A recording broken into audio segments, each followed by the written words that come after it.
This is Common Sense Radio. Straightforward and no excuses. All right. Come on now. This is the Steve Gruber Show. Call me crazy. Oh, yeah. What I said was perfectly right and spot on accurate. Boy's got a mouth like a cannon, always shooting it all. Stop. Yeah, stop. I mean, you're way off script. Got it in me. Gonna quit until it all comes out. Hey, boy! Been a long education. Yeah, you know, it's not cynical. It's common sense. Pay attention to me when I'm talking to you. I'm gonna rock the nation. Rock the nation. Genuine, accountable, and raw. Here is Steve Gruber. And welcome to it, my friends. It is Free for All Friday, which means you get to get involved with the conversation anytime you want about anything you want. A lot of things to cover today. We have a live studio audience, which means my brother Shane, who we call Brother Shane, is in the studio. Good morning, Steve. You were sounding a little rough this morning. Why? Oh, I'm not rough. No, I was up late, watched a football game. Yeah. And I just saw that, is a matter of record. Jim Harbaugh in his debuts, he's only won once. So, he lost at San Diego State and Stanford and elsewhere, and now Michigan. And then he always turns into being a good coach and a great program, and so not too worried about it. Though Michigan showed some good signs of coming to life last night, but in the end, it was a tough loss on the road. The defense just needs a few improvements. I thought the defense was pretty good. Okay. Just looking for a little feedback on you. I thought the defense was pretty good. I thought that Rudock, he threw 3 picks, but the first pick wasn't his fault. The guy didn't finish his route, and so it is. Anyhow, so we got that going on.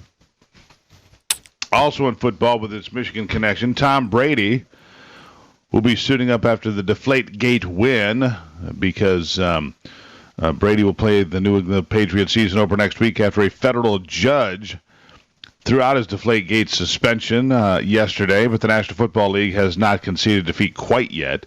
Within hours of the ruling, the NFL appealed the order, vacating Brady's 4-game suspension.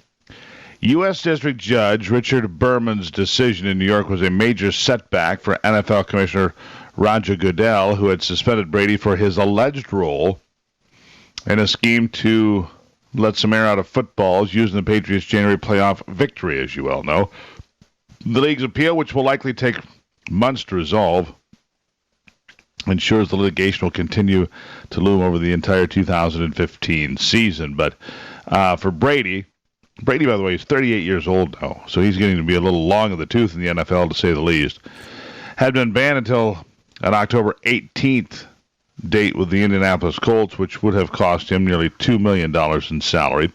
He is expected to start the Patriots' first game on September 10th against the Steelers now. What do you think of that, Shane? The federal government steps in and saves Tom Brady. Well, I think the main concern is if Roger Goodell doesn't have any power to punish people in this kind of situation, then be overridden by a federal judge really kind of deflates his ability to control the NFL.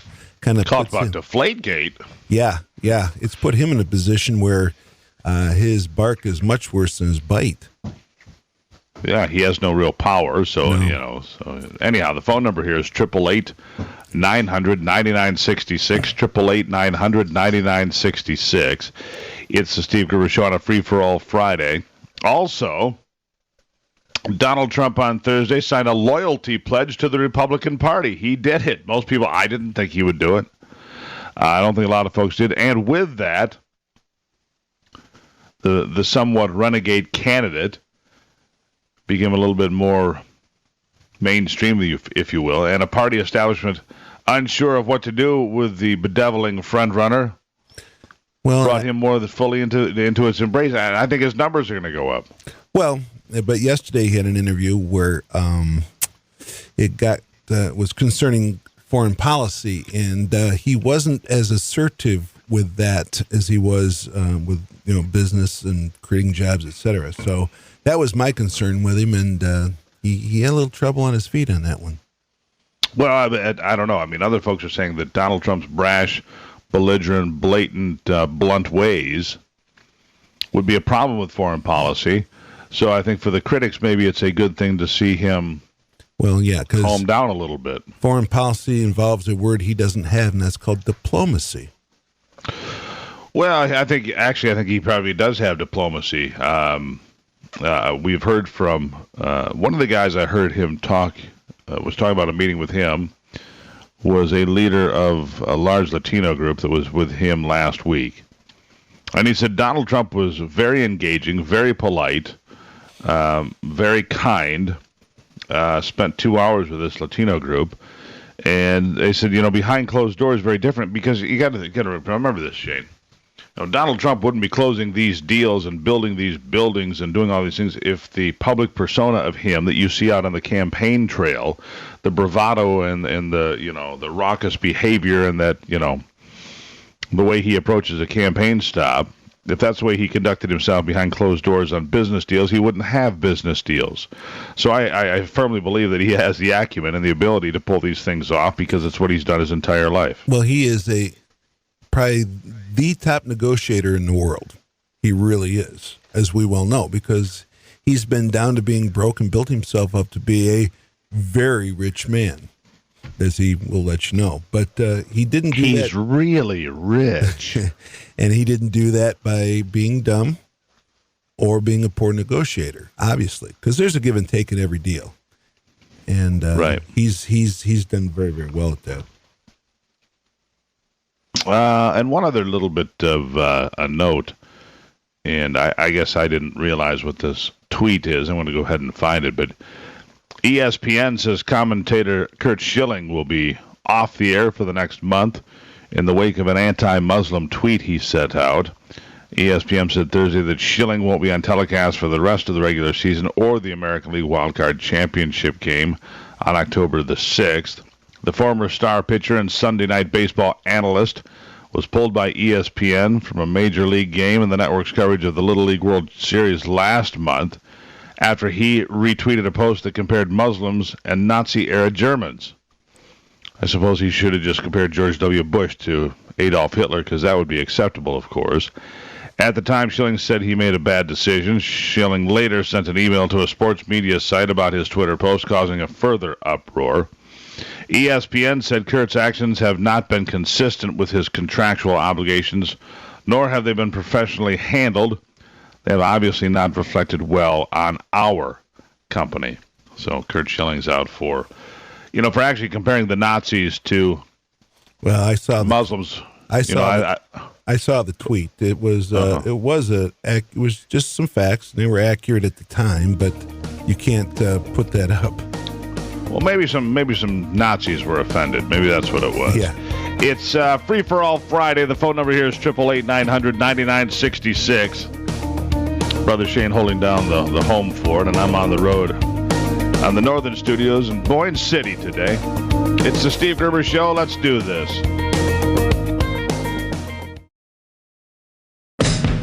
Michigan, born and raised with Midwestern values and Michigan common sense.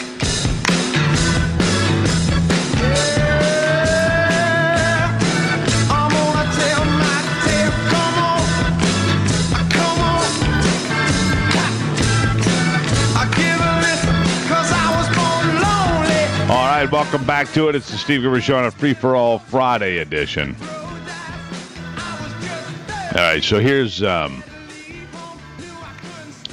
I found while I was cruising the internet doing my research for today's program. And I always come across tidbits like this because you just never know. So, and you have to instruct younger folks on what to do.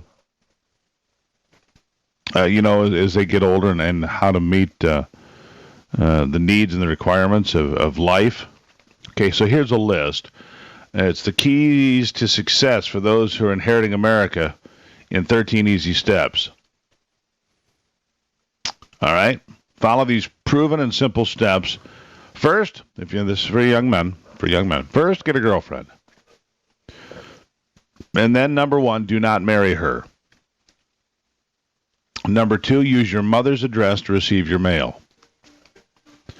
Then buy a house, by yourself, of course.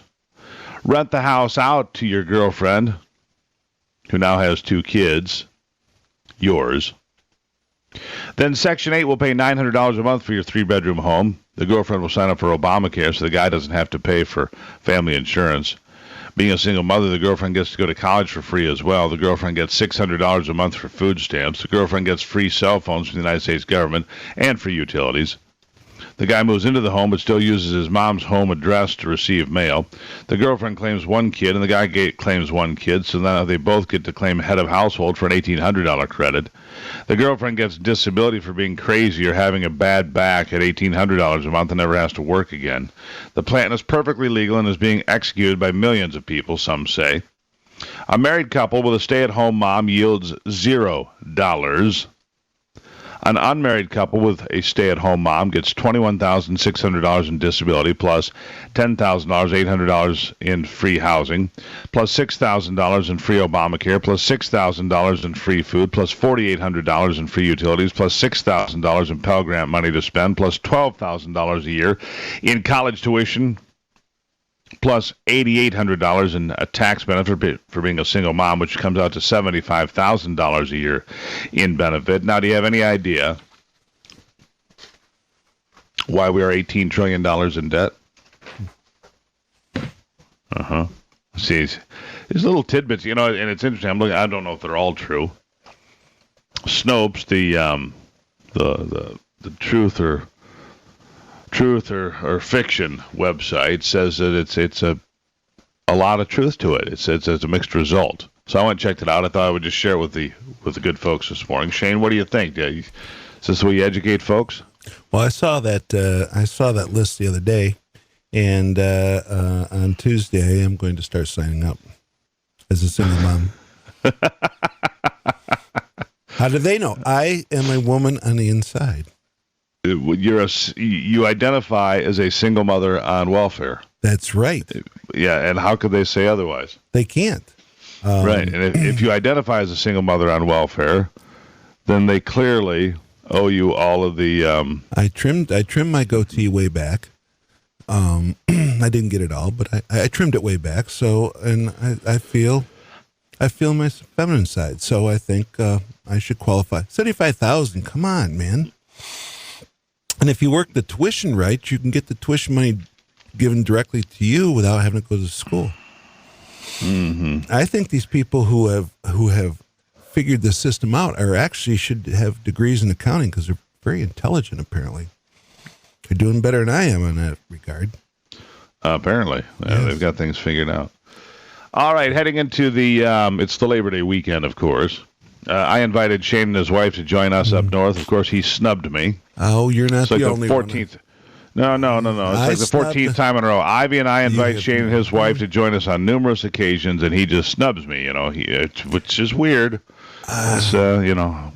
See, beautiful weather on a beautiful, one of the most beautiful lakes in Michigan just must not be that good for me. Yeah, I guess, yeah. Tell you that in company. Huh. Yeah, that must be it. See, we're like the ugly girlfriend, really. You want to hang out with us, but don't want to admit that we exist to anybody else. I'm a little hurt by that. Like riding a moped. Speaking of Labor Day, though, you might have some fun out there. You might have an adult beverage along the way. You might have a Founders All Day IPA, a session ale that nearly predates the term. It is the force behind the $40 million expansion of Founders Brewery in Grand Rapids this year. The latest growth spurt in a seemingly never-ending series of enlargements for the ascendant beer maker, which now occupies an entire block of downtown Grand Rapids. So big has Founders become, they're not even a microbrewery anymore. But the all-day IPA is a 4.7% alcohol by volume India Pale Ale, has become nearly ubiquitous on retail shelves in the 35 states where Founders is now sold since its initial introduction in early 2012. Yeah, one beer now fueling 100 hundreds of millions of dollars in expansion. $40 million their latest expansion. I think they have small concerts there now. One of my groups that I found a couple years ago at the Wheatland Music Festival are playing there, I believe, within the next month or so. And so, and they're from Central Indiana. So yeah, they're doing very well. Yeah, so let's see here. They're filling in the gaps in their markets along the East Coast. In October, Founders will begin selling in New Mexico after reaching Arizona last year. Other western states likely to follow, as the brewery, which is forecasting a 420,000 barrel output in 2016, marches toward national brand status. I mean, they're just getting huge all the time. Marketing. There you go. Yeah, it's absolutely incredible. Founders, hats off to them for and Mike Stevens, the founder of Founders, told me the story of his near financial demise not long ago. They were broke. They had 3 days left in business, and then somebody called and said, I could put some money in. I guess that worked out. It's the Steve Gruber Show on a Friday. Free for all Friday, 888-900-9966. Let's do it.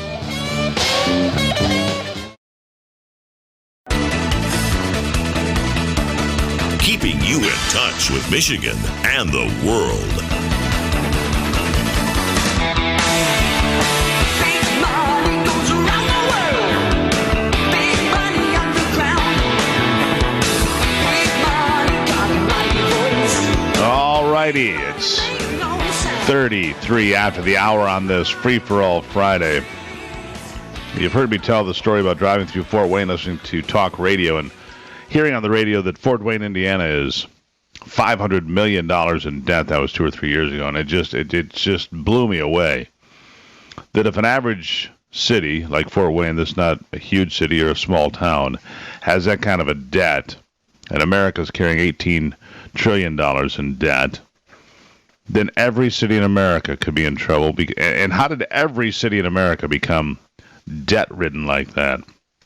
Chris Papst is a Emmy award-winning investigative journalist whose work has initiated change in law and sparked investigations of all sorts. He's with us today. Chris, welcome to the program. Good morning, Steve. How are you doing today? I'm doing well. Where do you hail from? Well, right now, I'm an investigative reporter for the ABC News affiliate in Washington, D.C. So you look around and you look at these cities, and Fort Wayne's as good an example as anything that I can find, and it's just stunning. I mean, obviously Detroit went bankrupt, but the number of municipalities, not just cities, but townships and counties, it's a mess out there, Chris. Yeah, it is absolutely a mess. Before I came to Washington, D.C., I worked for 4 years in Harrisburg, Pennsylvania, which in 2011, Harrisburg became the first and still the only capital city in American history to ever file for bankruptcy. And I wrote a book called Capital Murder about what happened to Harrisburg, because I felt that it was really important for America to learn what this city did, because not only did the city have to file for bankruptcy, but Harrisburg, as I said, is a capital city. It's not supposed to happen in capital cities. They're supposed to be recession-proof. That's where all the money from the state is coming for tax dollars. They have tens of thousands of government employees working in the city every day, buying parking spots, buying food, buying gasoline, paying taxes. Harrisburg was so incredibly mismanaged.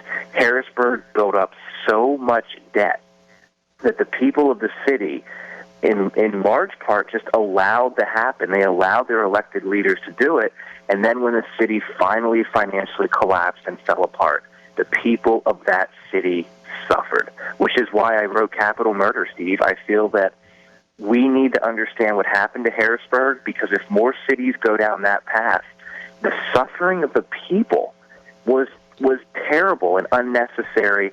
And if you read the book and find out what the people went through, I think people in America will learn that maybe all this debt we're racking up isn't a good idea. Well, I think that we're past the point of no return in so many places. I'll take the state of Michigan as an example. That's somewhere in the $150 billion in debt range. Nobody can say for sure because it depends on who does the estimate. But let me make it simple for you. Michigan has a $55 billion annual budget. The debt for this state is 3 times that. If Michigan goes bankrupt, for example, the people will suffer, of course, just like the people of Harrisburg, just like the people will in all of these towns. Give me an idea of some of the things that happened. Give me a couple of anecdotal stories of the people in Harrisburg, of what they dealt with. No, absolutely. In Capital Murder, we talk about how the police force had to get cut, crime spiked. In 2012, most people may not realize this, but the 20th most dangerous city in America became Harrisburg, a city of 49,000 people, because they had to cut their police force because they didn't have the money to pay police officers. The firefighter force got cut. They didn't have the money to fill sinkholes. They didn't have the money to fill potholes. They didn't have the money to change street lights.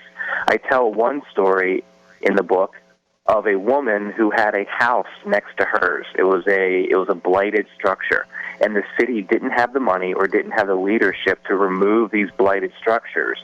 And as she was sleeping, this blighted structure fell on top of her house. These are horrible things that are happening to people because their government failed them. Their government failed them, and the people had to suffer as a result. So she gets, crushed. Well, she survived apparently, but her house gets crushed while she's sleeping. And I think that's the way it feels to a lot of us, Chris. We're on the line with Chris Papst, an investigative reporter, looking at the collapse of Fort Wayne, or not Fort Wayne, but Harrisburg, Pennsylvania, called Capital Murder. And it relates to all these other towns across America that are in the same financial dire straits. And it's all of these deals that I see made between unions and politicians and so forth, guaranteeing unions big payoffs for their members if their membership turns out and votes for certain politicians on Election Day. I can almost do a direct line from A to B on these sorts of things. Am I wrong? No, you're not wrong. That's definitely part of it. The other part of it is really Wall Street. The other part is Wall Street bankers and attorneys who want to loan money to cities because there are gigantic fees that get paid out as a result when this money is lent. I'll give you an example. Now, you mentioned Michigan has about 3 times the amount of debt that they have in their budget. Harrisburg was about 12 times the amount of debt that they had in their budget. So you have to ask yourself, how exactly does that happen? Well, it happens because you have these politicians that get very cozy with Wall Street. And anytime that they want to loan money, anytime they want money for a project, the Wall Street banks are always there to loan them that money. And then you ask the question, well, why does Wall Street keep loaning American cities and municipalities money if they can't pay it back? And the reason is because huge amounts of money in fees get paid out to Wall Street that don't get paid out if the bond doesn't go through. So Harrisburg had one particular instance from 2003 to 2007 where they were taking out hundreds of millions of dollars to fix an incinerator. Harrisburg had this trash-to-steam incinerator. They burned trash, and they would make money doing it. So they took out hundreds of millions of dollars, and in doing so, $16 million were paid out in fees. Now, this is not money that goes to the city. It's not money that goes to the incinerator or the residents of Harrisburg. This is strictly money that goes to Wall Street, the bankers, the consultants, the attorneys, as work for getting the bond through. Well, when you have $16 million getting paid out just in fees, what is the incentive of Wall Street not to issue that bond? So as long as you have leaders and politicians that are willing to take out that debt, you're easily going to find a Wall Street bank that is willing to issue that debt. And then, much like what happened in Harrisburg, when that debt sinks the city and the city goes financially bankrupt, Wall Street wants its money back. And Wall Street doesn't care if the city has to raise taxes. It doesn't care if trash and water bills get higher. Wall Street doesn't care if police officers get cut and firefighters get cut, which is exactly what happened in Harrisburg. Wall Street wants its money back. So what's the downside? They got $16 million in fees just on that one incinerator project, and then when the city goes financially bankrupt, they get their money back because they don't care what happens to the people of the city. So it's partially, the unions are playing a role in this, but I believe the larger role here is what Wall Street is doing to our municipalities and not being held accountable for the money that they lend that ends up ruining the city. All right, well, there you have it. Chris Papst, everybody. Capital Murder, find that book, and investigative reporters hunt for answers in a collapsing city. Chris, thank you so much. Thank you, Steve. I appreciate it. All right, we'll get to that hotline, phone calls, and much more straight ahead right here on The Steve Gruber Show.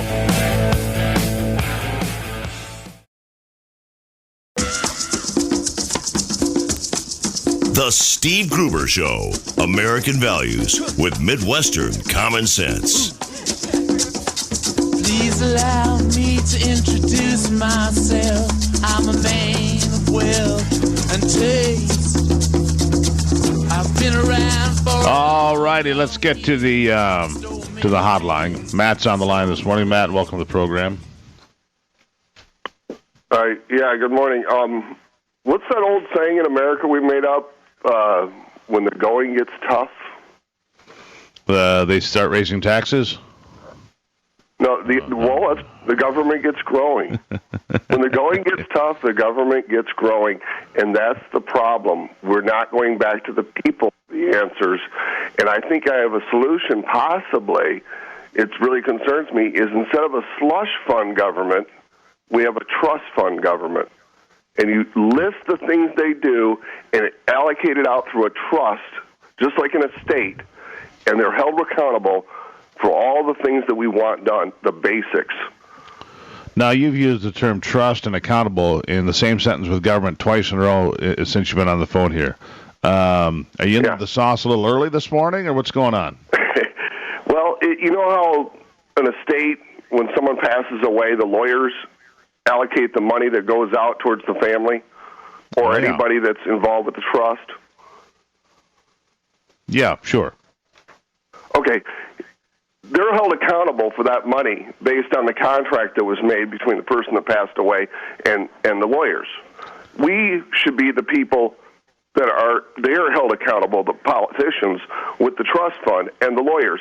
So they don't connect with the giving away money. It all goes back to the trust. And it's the trust of the people. Well, yeah, the people don't trust the government, Matt, and I appreciate you checking in. I got to run, my friend. I greatly appreciate you stopping by. The phone number here is 888-900-9966 on Free for All Friday, and we'll take all comers on topic or pick your own topic today. Alex will pretty much let just about anybody through. I mean, we let Shane stay in the studio, so our standards are a little bit lower this morning. Moving along to easy, Shane. We're moving along to our next guest, Patrick Wood, author of Technocracy Rising, the Trojan Horse of Global Transformation. Patrick, welcome to the program. Good morning, Steve. Welcome to you, too. Thank you. That's a tough word to say, by the way, on first glance, technocracy. It took me my brain took a second to get around that. Easily mispronounced. Yeah, well, how'd I do? You did good. Good. So tell me about this. Witness America's Undoing. If you care about truth and knowledge, you must read this book, it says here, Patrick. And tell me about this book and why I need to read it and what you're telling me about.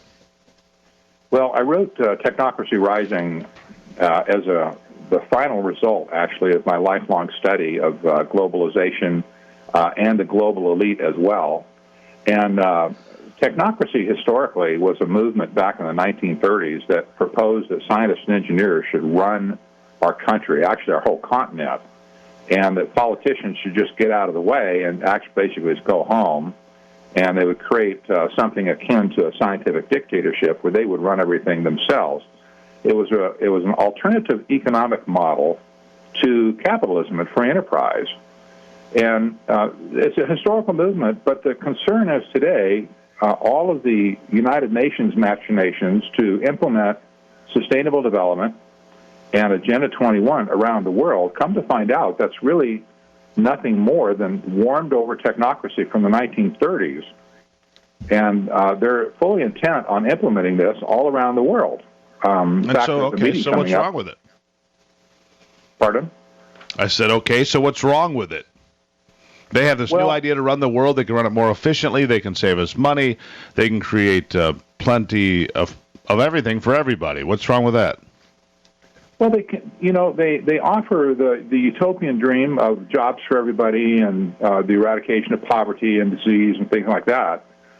But this economic system has never been tried, and basically their goal is to displace capitalism altogether, capitalism and free enterprise. And, our whole country has been made great, and we exist today because of capitalism and free enterprise. It's worked very well for us, even though there is problems, definitely, with crony capitalism and stuff like that. That's an aberration. But if the United Nations were successful in destroying capitalism and free enterprise as we know it today, oh my gosh, Steve, life would change for every person on Earth, and especially in the United States. In what way? Give me an idea here of what you're talking about. Tell me about this dramatic and drastic change. Well, consumers have always been the drivers of supply and demand. People have choices. You go down to a car lot, you can buy the car that you want. You go to the grocery store, you have choices of the kind of cereal you want, etc., and the clothes that you buy. Well, supply and demand is something that's part and parcel of capitalism and free enterprise. If you build a better mousetrap, somebody's going to buy it from you, and you might make a profit. But if supply and demand are controlled by computer algorithms and by policies that are outside of the elected venue, in other words, they determine what should be made, they determine what should be consumed, their goal, and they've already set goals on this, their goal basically is to move the consumption of people in the United States back somewhere before 1900. And this is antithetical to our economy completely right now. It would destroy the choices that we have. We would end up consuming much, much less of everything. And, the ability for choice would just be taken away from us. Well, that's exactly what's. What the funny thing is, though, funny in a sad way. There were some surveys done recently. That actually finds that there are many Americans that think that's okay. They don't want to make decisions. They want all of the decisions. They want all the decisions made for them, and isn't that a sad state of affairs? Well, personally, I think it is. I think it's very short-sighted and nearsighted, and unfortunately, these are people that have gone through an education system that has been, deliberately dumbed down, in my opinion, so that they can't understand these things historically. And this really isn't what people want, even though they say they want it. Well, I guess you could, remember the old saying, be careful what you wish for. This is not really Patrick. What Americans want. Well, they say it is some days. Patrick, thank you for joining us on Free for All Friday. You're welcome. Thanks, Steve.